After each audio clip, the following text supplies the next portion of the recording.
started. Today we're joined by Dr. Shaina Hirsch. Shaina is a member of the Data Ecologies Lab at UW. She is particularly interested in questions about adaptation in scientific practice and knowledge infrastructures, and seeks to understand how they change to meet emerging socio-technical, national, and environmental imaginaries, as well as the shifting baselines that climate change introduces. Her current project, funded by an NSF postdoctoral fellowship, examines how knowledge infrastructures are adapting to renewable energy transitions. For this, she is looking to Scotland as an exemplar of a nation that is investing heavily in innovation and research for emerging low-carbon technologies. And with that, please join me in welcoming Shaina. Hi, everyone. Great to be here. Yeah, I'm really excited to talk to you all about this today.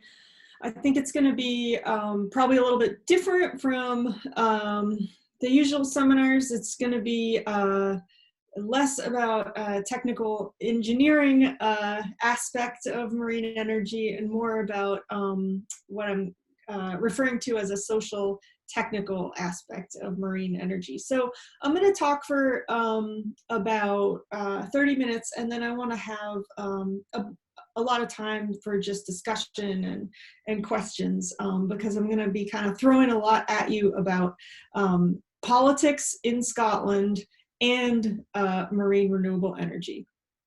So as Paul said, I'm Shaina Hirsch. I'm in the Department of Human-Centered Design and Engineering at the University of Washington.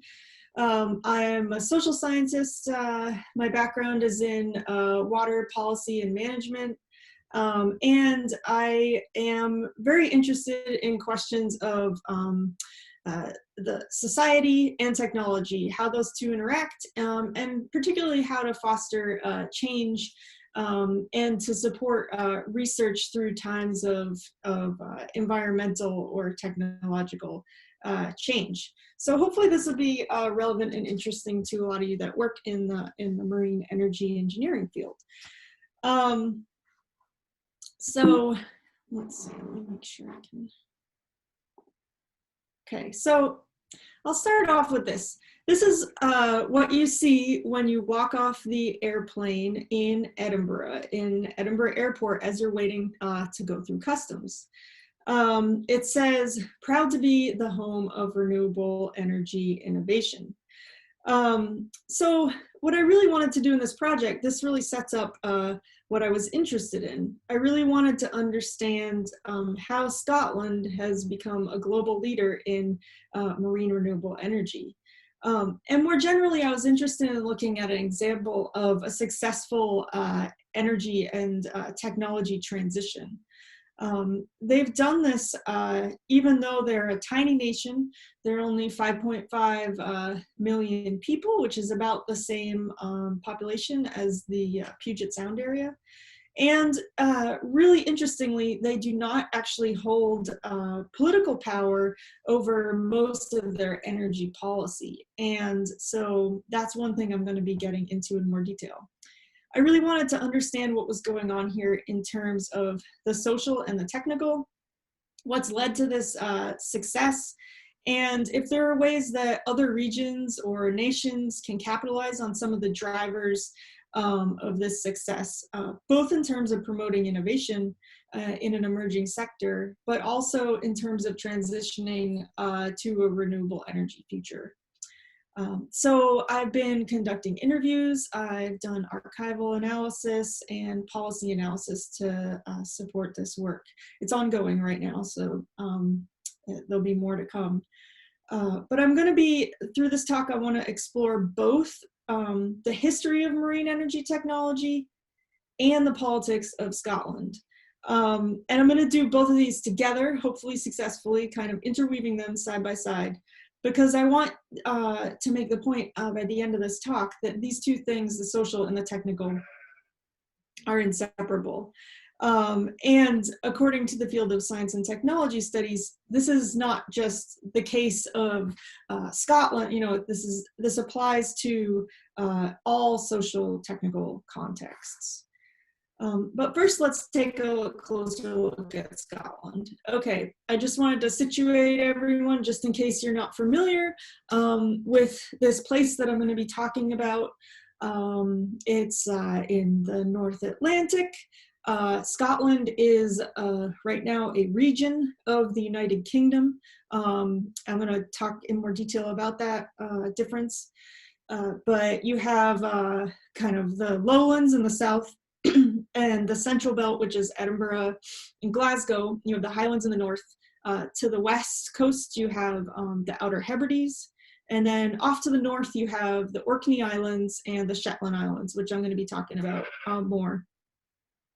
You might hear my sheep in the background. I live on a farm, so just so you know what that noise is.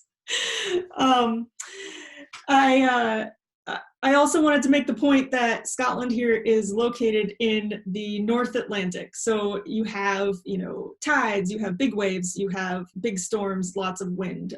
So that's also an environmental context that we want to take into account. So now I'm going to take you way back.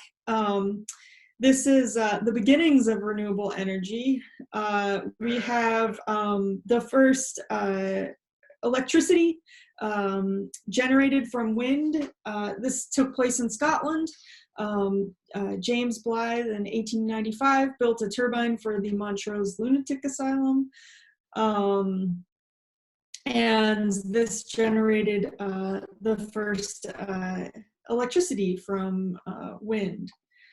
We also have the first grid-tied wind generation, which took place at Coast Ahead in Orkney, those islands up to the north of Scotland, and that was in 1951. There's a great link here, which I'm not going to do because I think technology is a little too fragile right now, but you can watch a video of an archival video of the construction and engineering that went into this wind turbine. It's on YouTube. It's really interesting. And also in terms of renewable energy throughout the 1930s and the 1960s, we had a real boom in hydropower development across the Highlands of Scotland. And this kind of coincided with a lot of the engineering that was going on here in the Columbia River Basin during the same period. But it really transformed the landscape, and it set a kind of baseline for renewable energy very early on. Then moving into the 1960s, in 1965, exploration of oil in the North Sea began. And in 1969, the first North Sea oil fields were tapped. And this eventually made Scotland the oil capital of Europe, and particularly Aberdeen, which is a city on the north east coast of Scotland. It became really known as the oil capital of Europe. I mean, of the world, actually. So moving on, in now enter politics. We have the Scottish National Party. And they launched a campaign in the early 1970s that was called It's Scotland's Oil. And we're going to take a step back here with this and consider some of the backdrop of politics in Scotland a little bit more. So first of all, what's the Scottish National Party? They're also called the SNP. I'll refer to them as the SNP most of the talk. So Scotland is often referred to as a nation, but that is just in the sense of constituting what some would say is a unique identity or community. It's not a nation according to the UN. It's not a nation state. Rather, right now, Scotland is a devolved part of the United Kingdom. And I'm going to talk a little bit more about the devolution process, but it granted some powers to Scotland while a lot of the powers were still maintained by the UK government in London. And one of these powers that was not granted to Scotland was the ability to govern and regulate energy. And that remains a reserved power of the United Kingdom. So the Scottish Nationalists, their ambition is an independent Scotland. They're a social democratic party. They were founded in 1934, but they really came to power during the 90s and 2000s under the leadership of Alex Salmond here on the left. He was an oil economist, and he argued that Scotland could be a wealthy and an independent nation because of its rich oil reserves. Nicola Sturgeon here is on the right, and she is the First Minister of Scotland currently. So since the creation of the devolved Scottish Parliament in 1999, the Scottish National Party has worked to form a majority government and start taking more power back from the United Kingdom. And they've had electoral support since 2011. And so they held a referendum for independence in 2014, but it was unsuccessful. So why does the Scottish National Party want independence? It's not just about oil reserves, right? It's not just about control over energy. The Scottish Nationalists really feel that there's a more fundamental and deeper historical drive for independence. They say that Scotland once was a nation, it should be again, it should be self-governed. And the nationalists argue that there are territorial and cultural and political reasons for making it an independent nation. These can be kind of exemplified in these maps here. This is the Brexit vote, and you can really see the differences in opinion across the United Kingdom here, where yellow is our constituencies where people voted to remain in the EU, and the blue areas are areas where people voted to leave the the European Union. So you can really see that Scotland has a real difference of opinion here. You're probably all sick of looking at election maps with different colors at this point in our political strife in the US, but here's a really neat one with lots of different rainbow colors, because in the United Kingdom they have multiple parties, they don't just have two. So you can really see here in the last elections, in the general elections, yellow representing the Scottish National Party, you have this real difference in electorate, in the way that they're voting in the United Kingdom. You can see also in Wales, there's the dark green area, and that's another independence party for independence of Wales from the United Kingdom. So you have a really different kind of voting constituency in these different devolved nations. Okay, so now that I've delved deep into UK politics, I'm going to go back to energy. So why has it become so important for the SNP's campaign for an independent Scotland? Because the UK still reserves control of most of the energy policy, including the ability to regulate supply and transmission, this has really forced the Scottish government to look for creative ways to promote its own stated goal of a transition to renewable energy. They have a stated goal of transitioning to 100% electricity from renewable sources by 2020, and 100% of all energy mix, including transportation and heat, by 2050. They've been on target to meet the 100% electricity generation by 2020. They've met it many days in 2020, especially very windy days. And so they've had to really, how have they done this? They've had to develop really interesting strategies in order to be able to enable this renewable energy transition. And one of these strategies that's a really important facet has been promoting innovation in the renewable sector, and especially in marine renewables. So the Scottish government has really taken control over their energy future through strategizing and implementing science and innovation policy for renewable energy, because that is something that they do have devolved power over the innovation policy. So they've really used creative long-term strategies, and they've gained political power by setting out these alternative kind of national energy imaginaries of a renewable energy future. And the SNP is really drawing on these in their campaign for Scottish independence. You can see that here in this probably overstated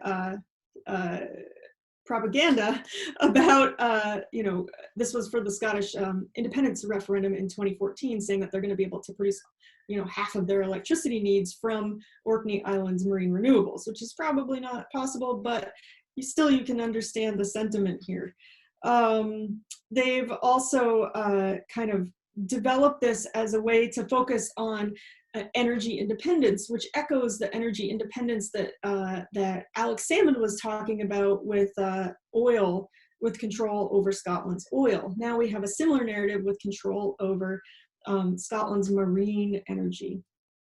So it's part of this idea of this SNP idea of a low carbon, environmentally progressive, green nation that's going to replace the old Scottish nationalism that was really based on a sovereign oil economy. But this is not really new, okay? Going back to 1977, the SNP was also interested in marine energy. They said, quote, "For generations, the Scots have been conned by successive London governments into thinking we're beggars of Britain." And it talks about how the oil revenues are being denied by London and the wealth of the country, including hydroelectric, solar, and wind power, is being sucked away by London interests. So even in 1977, the SNP stated very hopefully, right, quote, "We're in the vanguard of developing wave power, one of the most exciting energy producing options now open to the world." So this was very early on. In 1979, there was another referendum for Scottish independence, which failed. But this failure really set in motion some of these creative policies that I'm talking about that were really aimed at spurring innovation in marine energy. So the Science Research Council identified research and development of marine technology as one of the important areas to invest. And they funded testing centers and research across Scotland. And this included research on wave energy at Edinburgh University and some of the famous work by the National Engineering Lab in Scotland as well, and the development of Stephen Salter's so-called ducks, which were some of the most sophisticated wave energy devices created to date in the 70s. So that's going on in Scotland, but meanwhile, in the UK government down in London was really shifting away from renewable energy research and marine energy research, and they dumped funding it. They moved towards nuclear instead. And in 1990, the UK national grid was also privatized, and so was much of the power sector. Again, because Scotland did not have control over that power sector, that meant that the grid and the power sector in Scotland was privatized as well. So this made innovation even more important as a policy mechanism for Scotland. And the Scottish government has been able to block construction of new nuclear power plants on in their territory.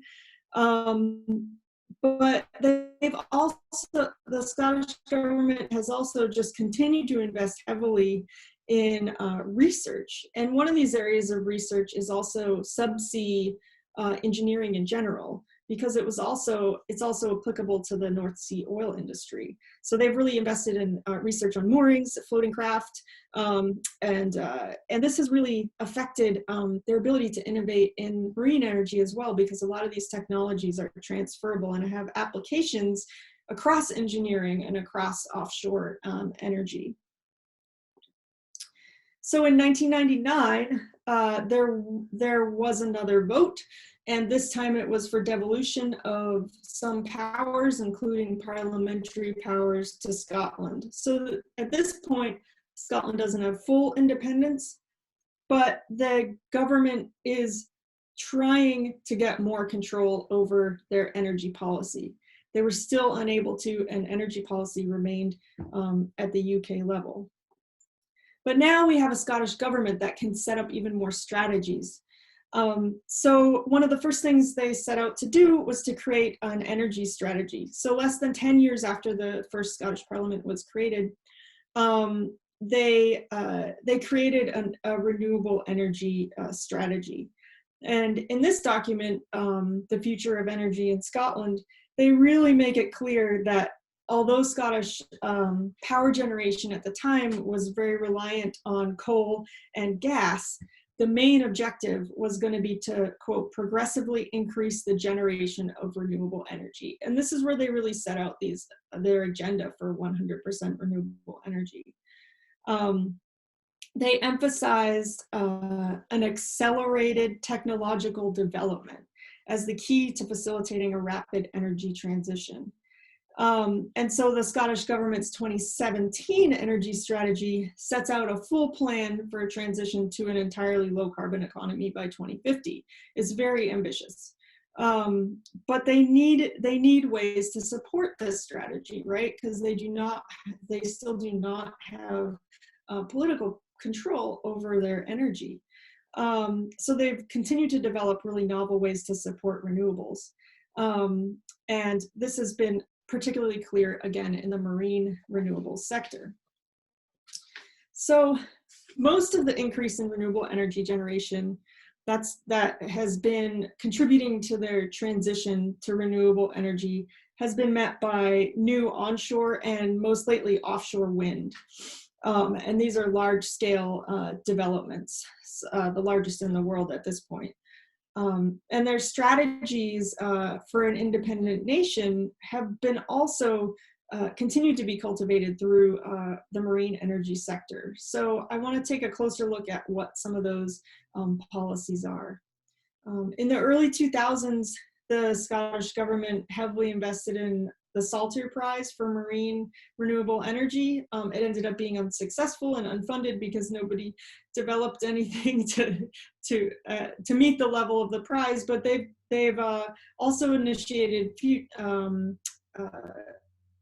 more Salter Prizes at different levels of engineering for marine energy. They also created the Forum for Renewable Energy Development, FREDS. They created the Energy Technology Partnership, which is a consortium of universities and programs that are really aimed at bolstering a Scottish national expertise in marine energy and creating a very educated workforce. They've also established the globally important marine energy test centers, such as the European Marine Energy Center, Emac, for tidal and wave testing. And this is, again, back to Orkney and those northern islands where the first grid-tied wind energy generation took place. So Emac has garnered 36 million pounds in public funding from Scotland. It has both a nursery scale and full-scale grid-connected test sites for wave and tidal devices. And Orkney has those big waves and strong tides, as well as the infrastructure from oil and gas that's making it one of the most, or the most well-equipped place to test marine energy in the world. Emac has already gone through the regulatory process as well, so it's really shrunk the time that it takes to get permits to put a device in the water. It's shrunk it from a couple of years down to a few months. And the test center also provides support, in training and networking, cyber infrastructure and assistance and things like that. Emac also facilitated the first grid-tied wave energy with the Palamas device, but the company failed in 2014. And instead of letting it fail, the Scottish government stepped in, took over all of the IP, bought it out, and established a government body called Wave Energy Scotland. And Wave Energy Scotland is using the knowledge gained from that and all of the data in order to further research and development of wave energy devices in Scotland.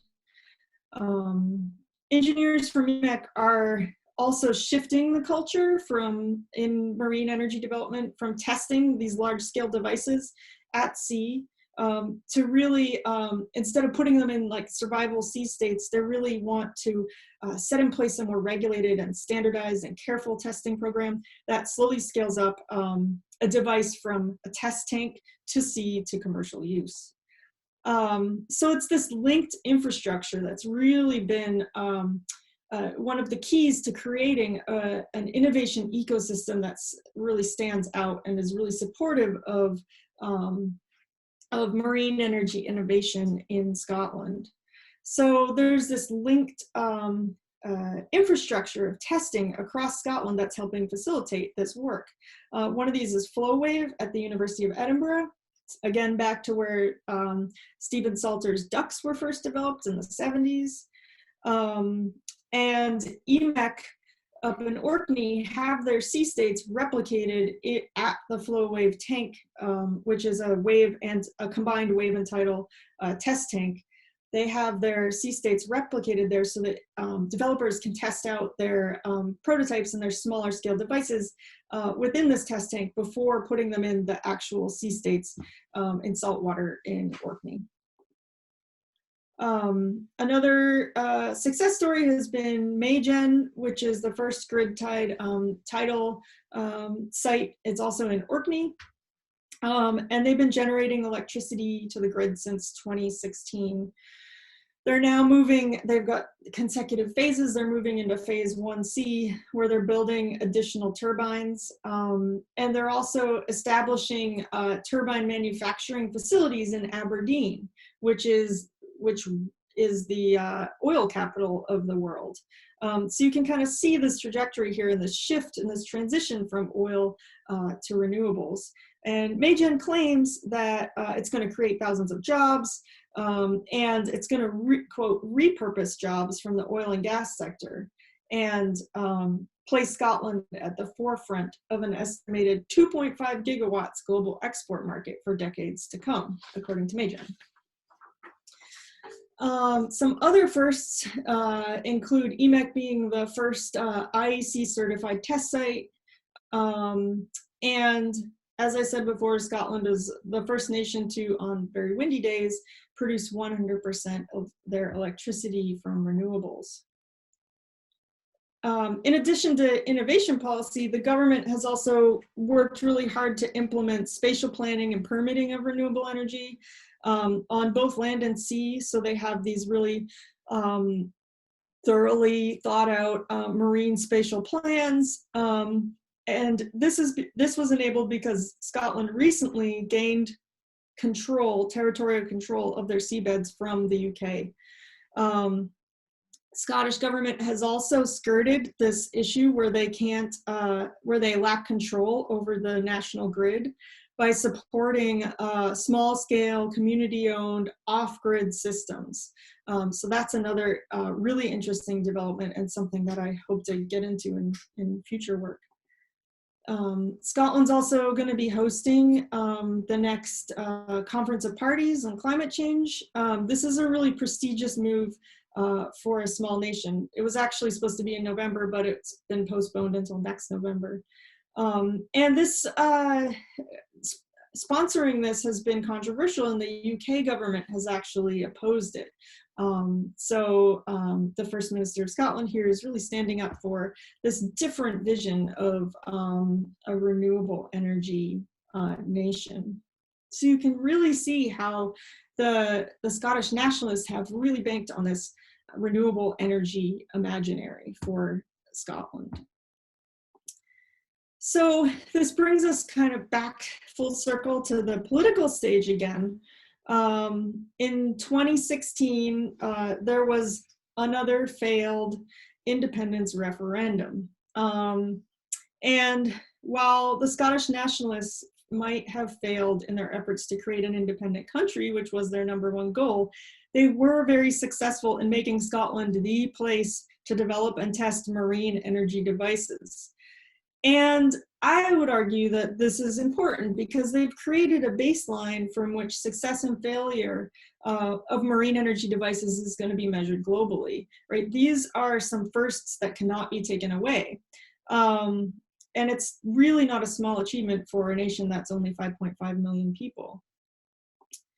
So through science and technology innovation policy, this tiny nation has really been able to extend their political power through the creation of what geographer Andrew Barry calls a technological zone. And these dynamics are part of what studying as sustainability transitions. So there's an emerging field of sustainability transitions that's trying to understand how to foster these transitions by looking at multiple scales, from the small scale up to the large scale, from looking at policy and technology, and trying to understand how to support shifts and transitions to renewable energy futures. So there's a lot of different conceptual models for how this is working, and this is kind of the field that I'm contributing to here. And I hope that I've made it really clear that innovation policy can play a really important role in setting the stage for major developments in technology, for either helping these transitions or hindering these transitions. And it can also set in place and in motion societal futures. Some of what I've talked about here is in this recent article. If you're interested in getting a copy, just email me and I'll send you a copy, or you can find it in the journal Futures. So back to proud to be the home of renewable energy innovation. So science is obviously politicized in many, many ways. But some of these are not in the ways that we think of. So right now we can see this very clearly in the current, politicization of mask wearing or of climate change in the United States. But science and innovation policy is also a tool of future making. And this really affects not only national and nationalist politics, but it also affects society's ability to develop technologies for sustainable futures and then realize them. So where support goes, where political support goes for innovation policy really makes a difference. And this, I think, can be very clearly seen in the case of Scotland, where this tiny nation has really been constrained politically, but their innovation policy has had a really outsized effect that it has transformed an entire sector. So thank you all very much. I think we have some time for questions or discussion. Also, if you would like to email me, feel free. Happy to chat about this some more. And I also need to thank the National Science Foundation for funding for this. So thank you all very much.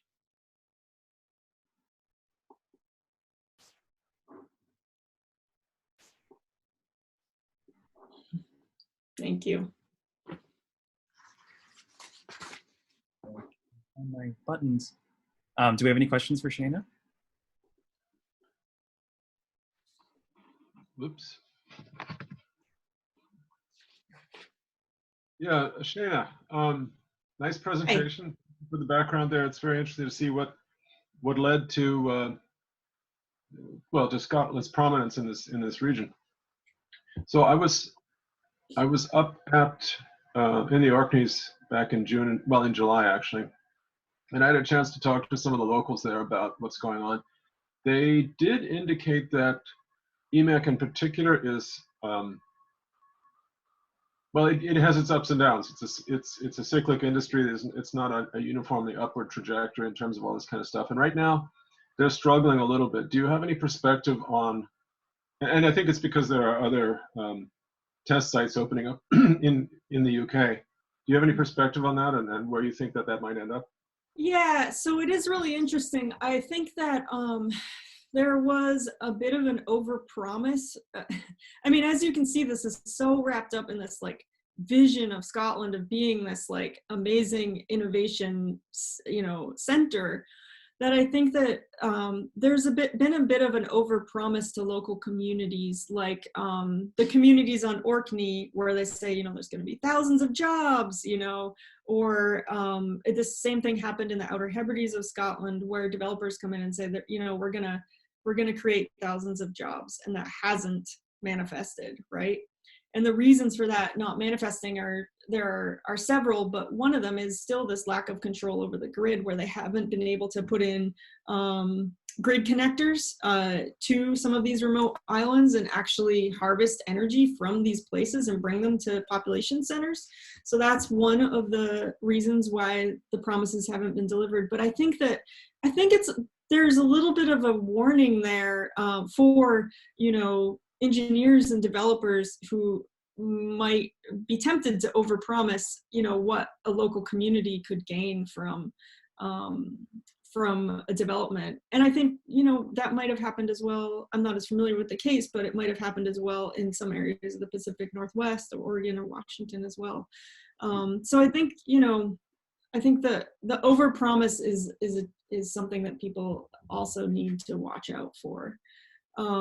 Right now, also, there's a strong drive to, I think a lot of the local communities were upset when the manufacturing went overseas. So, there's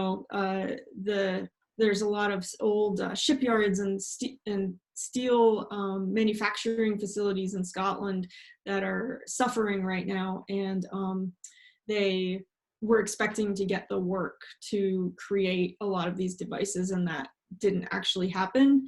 And I think that that's been recognized over the past couple of years, and there's been a kind of a shift, to say we need to set up the supply chain as well in Scotland in order for this to be a real true national energy transition. Well, you can well imagine that things like that, don't again happen in a linear fashion. People have to be brought around, promises get made, but there's not always somebody to execute those promises, and so on and so forth. Picking up on something you mentioned there, and that was the grid tie-in to the mainland. I've heard about that as well. Mm-hmm. And it sounds like, at least according to some of the boosterism I've heard, that is actually getting into clearer definition. Do you have any perspective on that? Yeah, so one of the big things that the Scottish government has stepped in, and they're creating a grid tie over to mainland Europe directly, which is in direct response to Brexit, because now they're saying, oh, we can't even go down through England to export energy to mainland Europe. So we're just going to cut across the North Sea. But isn't that an energy policy question that Boris Johnson will have something to say about? Yeah, absolutely. So Scotland has been able to kind of skirt that by funding it themselves, which has been right. So British policy being British policy, if the Scots can figure out how to fund it themselves, they can do it anyway. Not exactly. It's been a fight. Fair enough. I think that this one, I can't remember the name of it off the top of my head, but I'll find out the name of it and let you know. But I believe that this was actually ended up being a agreement between Norway and Scotland, where they both agreed to connect across the North Sea. But I have to find out more about that to be totally sure. The last thing I would contribute is that when I was on in the Orkneys, the statement was made frequently that they generate more power by wind, local wind turbines, and almost every farm has its own wind turbine or several. Then they can use. So I mean, they really need that grid tie to some larger consumer to be able to make this fly. But they've got so much promise. They also got a hell of a lot of wind. Yes. Hopefully your door didn't get ripped off your car. Not yet, no, but it was a nice time of year. Anyway, thank you very much. Yes, thanks, Jeff.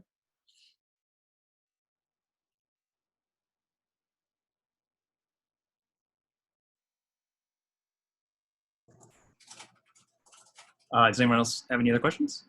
Yeah, I was curious. Thank you for the very interesting talk. The historical perspective was really, I love to see the historical perspective of things starting almost 60 years ago. I was curious, you had shown the map of all of the independent marine energy sites and mentioned that they were being done, were those being done privately and connecting to like a local municipal? Okay, so the map I think you're talking about was the spatial planning, where they'd kind of set out the areas where they were going to do tidal and wave. Is that the one? Oh, okay, so That was a planning document. I missed that. Yeah, that was a planning document.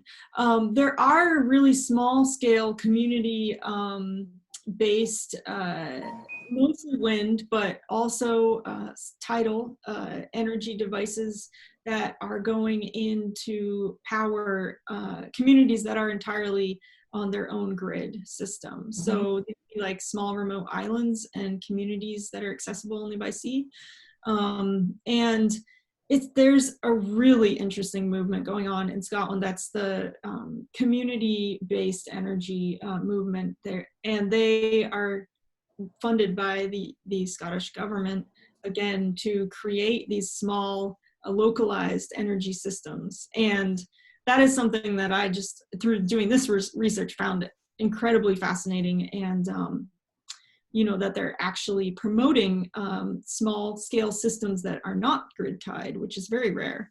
And that's something that I really want to look more into in the future. There's several islands now that are completely, you know, they have all of their electricity needs met by renewable energy. So it's very interesting. Very nice.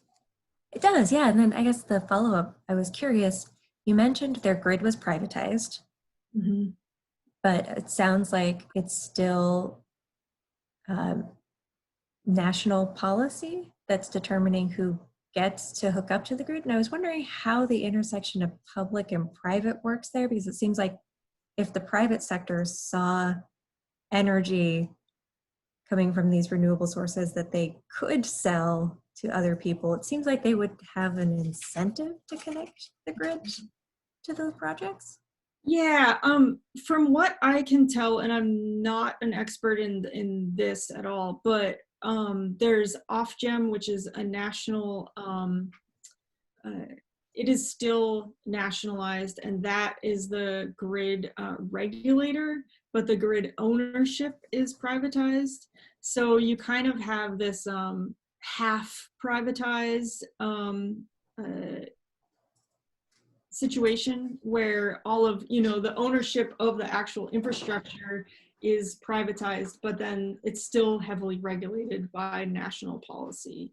So like the pricing and distribution and the placement of those, the grid is still national policy. Does that make sense? Yeah, it's interesting that they've managed to keep that level of control over it if they've privatized it. Yeah, and there are definitely calls by the Scottish government to renationalize the grid in Scotland and to set up a national power company. So that's one of the things that they want to do, because there's been, of course, you have, you know, the cost difference for renewables, and it's been very difficult for, especially for marine energy developers to actually, you know, create any kind of profitable developments. So that's been something they've been wanting to take control over again. It's the ability to regulate that cost difference. And I don't know if this is something you'd have any insight on. If they were able to nationalize, does that effort have the support of the current private owners of the grids? I don't know. I don't actually know. I mean, my gut feeling would be to say no, but I'm not totally sure, I'm afraid. Yeah. Well, thank you so much. And I will pass this on to the next person. It looks like Ian had some questions in the chat. Oh yeah, Ian says, I may have missed this, but what is Scotland using to store and match energy needs for their grids? Are they using predominantly pumped hydro? I don't know the exact answer to that. I do know that they have some pumped hydro, and they are trying to develop more right now. But I actually, from what I can tell, and I'm no expert in this aspect of the systems engineering, I think that they actually have a big problem with managing excess energy, as Jeffrey alluded to. So and a lot of times they have excess energy, and so they're trying to look into a lot of hydrogen based storage and things like that right now. Cool. I think they have some early stage hydrogen generation happening there, but I didn't have a chance to see it. Yeah, yeah, and I think that's one of the areas that they're trying to invest in right now, especially in the Orkneys, where they have like too much energy. Another interesting thing that I came across was in one area near Oban on the Isle of Mull, they have excess energy, and so people have been creating algae farms, and they've been using that to make like high-end cosmetics and things. So, because I guess the situation with farming algae really helped kind of aligned with the energy demand, I guess. So, without knowing the technical specifics. Yeah. So it I've looks actually like Colin looked at Go ahead. which one? Am I allowed to talk, or do you have somebody else on tap? Yeah, go for it. Yeah. All I'm going to say is this business about growing algae and producing high value chemicals from it. We could talk offline, but that itself is an interesting sociological slash hype exercise that I investigated with good faith at some point, but I'm convinced that it's very much a niche market. Okay. Yeah, I'd love to talk about that more. Yeah, it's a fun one, but it's not necessarily a great story. I can imagine. It looks like there was a question from Colin Wilson. What can U.S. states learn from Scotland in our interactions with the federal government? This, I think, is a very, very interesting question. There's a lot of similarities between the powers that states have and a devolved government like Scotland. And so this is one of the really interesting things, I think, when we think about states as being potential regional leaders in energy transitions. And I think that this story should really be taken to heart by leaders in places like Washington, where we could, or Oregon, where we could become, also regional centers that really promote and enable a transition to a renewable energy future. I think that's a really great question. I think there's a lot to be learned here. And creative policies. Yeah. Great. Well, I know this is probably about at the end of the time. Is that right, Paul? Yeah, I think that's right on target. Well, if anybody wants to discuss any of this further, just send me an email. Super happy to talk more or send you any of the information that I have. Yeah, it's been great talking to everyone. Thank you for the